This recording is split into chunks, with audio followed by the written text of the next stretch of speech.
Hi, I'm Kim from Live Aware Now. I would love it if you would subscribe to my channel.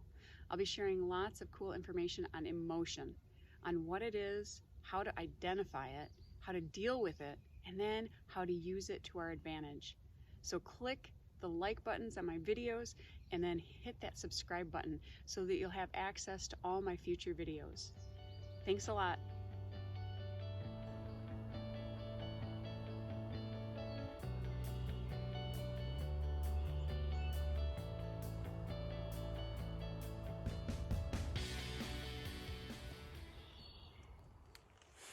Hi everybody, good morning, happy Mother's Day to all the mothers out there. So I came out today, it's lightly raining. I love hiking in the rain. It's very peaceful and just so enjoy it so much. And generally I'm the only one out here too. I came across like 2 other people, but they were hurrying back to the parking lot. So I kind of come out when other people are heading in. There's no thunderstorms on the radar right now, so I don't think we'll have any problems. But if the wind should pick up, it's probably gonna blow the cover off from my my phone, so I'll have to wrap up kind of quickly if that does happen. I don't foresee it. So yeah, day 2, talking about fear. Fear, man. I think tomorrow I'm going to be talking about why we need to get a handle on fear. But today I really wanted to talk about what your relationship is with fear. There are tons of ways that people relate to their emotion of fear and to that survival emotion. One of the things I remember, Liz Gilbert, she wrote the book Big Magic, which if you have not read it, it's amazing. But in it, she spoke about her relationship with fear. And she talked about it like driving a car, that fear could come along for the ride because it had valuable information to share and to give to her, but it didn't get to sit in the driver's seat. It didn't get to take the steering wheel. It needed to sit in the back, come along for the ride, give her some information when she needed it, and it certainly did not get control of the radio, of what she heard, you know, on a constant basis. And I always thought that was a really good relationship with fear, because it does need to come along with us. Like I talked about yesterday, that, you know, we need fear to be able to survive, and we need it to be able to know how to respond to things that are going on in our environment. So really what I'd like to have you do today is really ask yourself, what is your relationship with fear? And does it change situation to situation? So if you guys had watched my first YouTube post, it's still available, by the way, if you want to watch it. In there I described how I got myself to get through the fear of jumping off from, you know, a cliff into the water, and how I had allowed that fear to control how I handled one, you know, possible jump off into the water, like up at Pictured Rocks, and how when we got out to Crater Lake, how I had decided that I'd regretted that ever since then, and that I was really going to make it through that fear, and be able to have that experience of jumping off that cliff. So when I was out at Crater Lake, I want to explain to you my relationship with fear at that moment, because it was giving me some valuable information. It was just doing it too much, right? I definitely wanted to have that experience of jumping off from that cliff and into that water and in that gorgeous, gorgeous area. It was once in a lifetime, maybe, you know, maybe I'll get back out there, love to, but it was one of those things that I really, really wanted to have as part of my life experience. So when I was up there, you know, the fear was definitely rising in me. And I interpreted it as fear because I saw potential of death. I literally said that to my son when he yelled up to me just what's the worst that could happen? And what came up for me was I could die. I literally yelled that. It's on film. And so that's the amount of fear that I had while I was standing up there on that ledge. And yet I had been watching all these people jumping off, right? Nobody was dying. Nobody was even getting hurt. So, had I have tried to do some type of swan dive or something that I don't have the capacity to do, then yeah, maybe I could have gotten hurt, but the chances were that I was going to be just fine.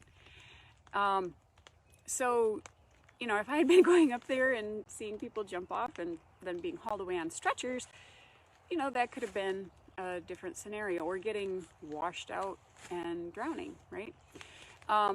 But those facts were not present. And there, had that, believe me, at Crater Lake, if they believe something is dangerous, they rope it off, they wall it off. They have rangers protecting things, saying, no, don't go out there. So, I had that evidence to say that, this was a fairly safe thing to do.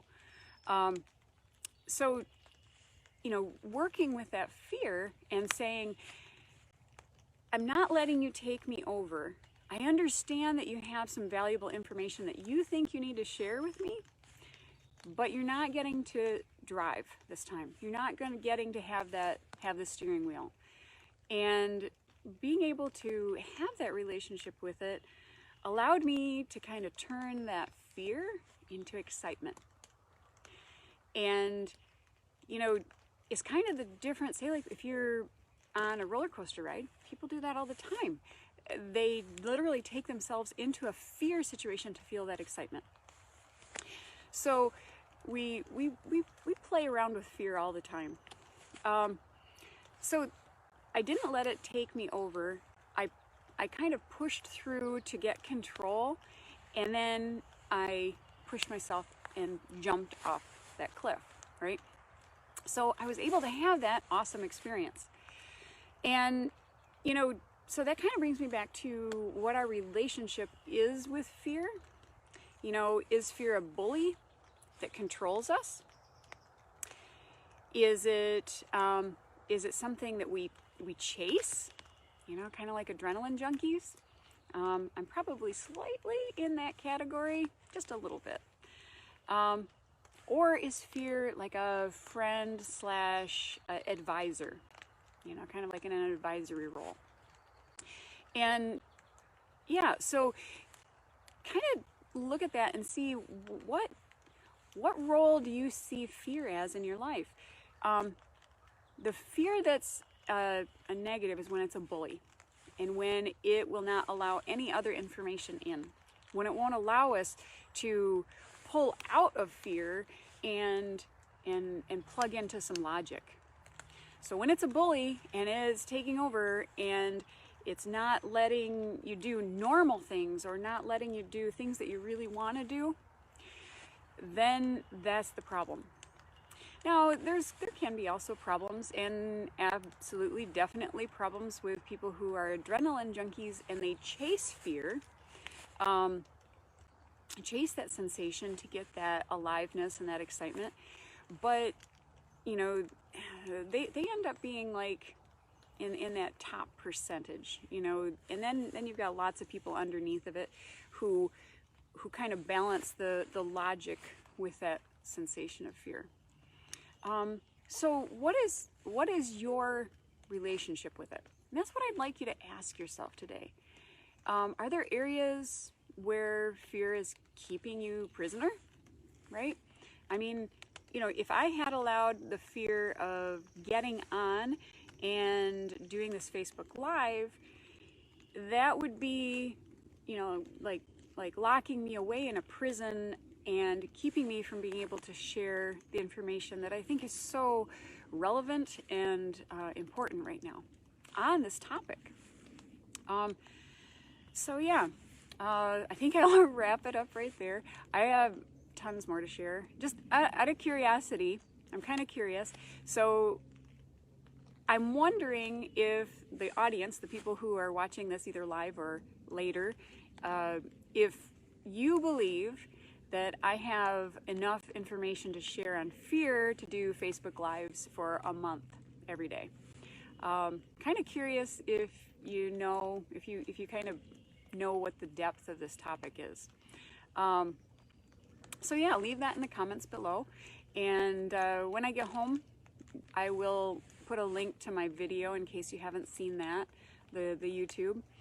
And yeah, so today I'm going to keep working on the next video that I told you that yesterday that I am producing, and the meditation.